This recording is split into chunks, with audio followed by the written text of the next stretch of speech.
وبارك على محمد وعلى اله وصحبه وعلى الاقدار على نهجه وسلم سنته الى يوم الدين وبعد ايها الاخوه الكرام. وقفات تربويه من السيره النبويه ومعمليه تبوك. غزوه تبوك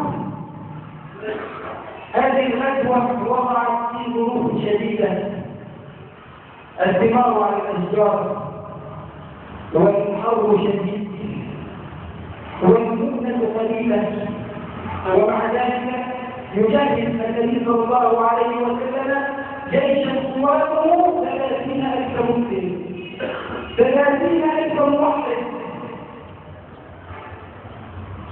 والسبب فيه أعداء الداخل ماذا يفعلون؟ ماذا يفعل المنافقون؟ أقام المنافقون مسجدا يتغابرون فيه ولتغطية اجتماعات تعلم الناس. لماذا؟ لأنهم كانوا منهم وقت يجتمعوا في ذلك الوقت من اليهودين يخططون فيه من عذاب المؤمنين ويريدون منهم أن يتخلفوا عن رسول الله صلى الله عليه وسلم ولا يكونوا في هذه الغزوة. وعلم النبي صلى الله عليه وسلم الاجتماع في هذا البيت فقدر الله عن رسول الله أن يخرج في نفر من أصحابه إلى هذا البيت ويحارب على المنافقين هذا البيت. وفعل طلحة حرق عليهم ليه؟ حرق عليهم البيت لأنهم منافقين والوقت لا يحتمل، وقت حرب، وقت تهيئة وتحدية، والناس بحاجة إلى أن يأخذوا من الدين لا إلى المخططين ولا إلى المنافقين، فهذا ليس وقته.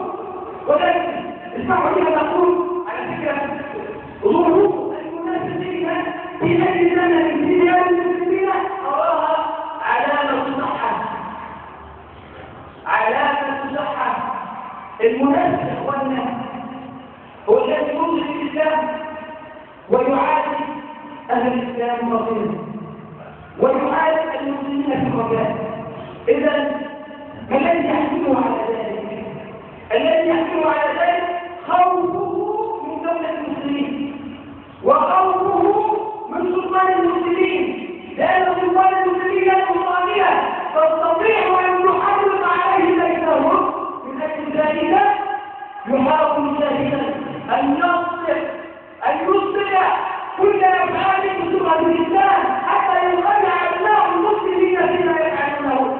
يقيمون مسجدا يقيمون مسجدا يقولون نحن لا نميز على ديننا ولا على إسلامنا، نحن نحب الشريعة، نحب ربنا، نحب الناس والله هذه المسلمين بالعديد بالعديد له المنزل ولا يحكمون، بالعديد لم تكن خالص. لا، المسألة ليس هكذا أيها الأحبة الكرام. هؤلاء عملاء يتبع لهم السخاء، يتبع لهم السخاء حتى لا تكون الإسلام دولة وحتى لا تكون الإسلام واحدة. نعم، لنصل إلى هؤلاء الواحد منهم يتسمى محمد وأحمد ومحمود، أسماء مسلمة وأسماء إسلامية، ولكن الإنسان من وراء يقيمون مسجدا ويكون هذا المسجد مسجد الضرار، وحتى يأخذوا به يعني تسميه وراء التسجيل والتسويق للتسويق لجماعة السلام يدعو إليه المنافقون أن يدعون إليه النبي صلى الله عليه وسلم يصلي فيه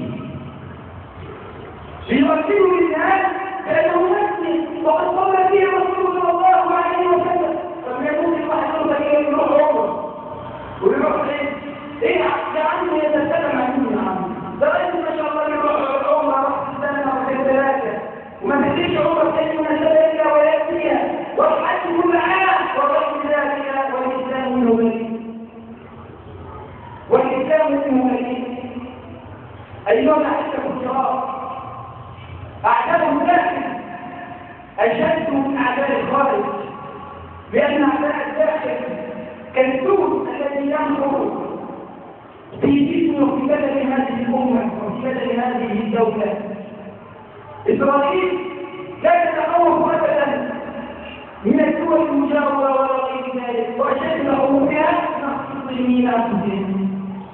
بص الواحد وانظر إليه وهو يحتمل وراء الجدار أو وراء الناس أو من وراء المصبحة ويمسك القناصة وكتاب الناس، بس كان تقولون مشركين بوجه طفل صغير إلا فيه حجر، بوجه طفل صغير يرميه بحجر يرتعد من عدو الداخلين أبناء الإسلام أبناء المسلمين. وقضيت طويلا كثيرا نبويا مع قوة تبوك. هذه الفتوى هذا الجيش سمي بجيش الأسرة التي كفر به.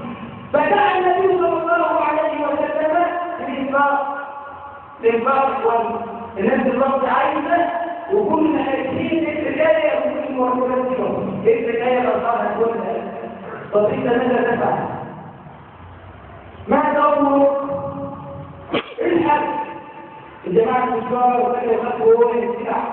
شوف المساجة من ده جماعة الكبار كذا يخافوا السلاح. الحكاية السلاح كلها وبدأ يشتكي السكر وبدأ يشتكي الرز. ما هذه الأمور؟ ما هذه الأمور إلا أحبة الكرام؟ دعا النبي صلى الله عليه وسلم الصحابة إلى الإنفاق فأتى رسول بلاده كلهم.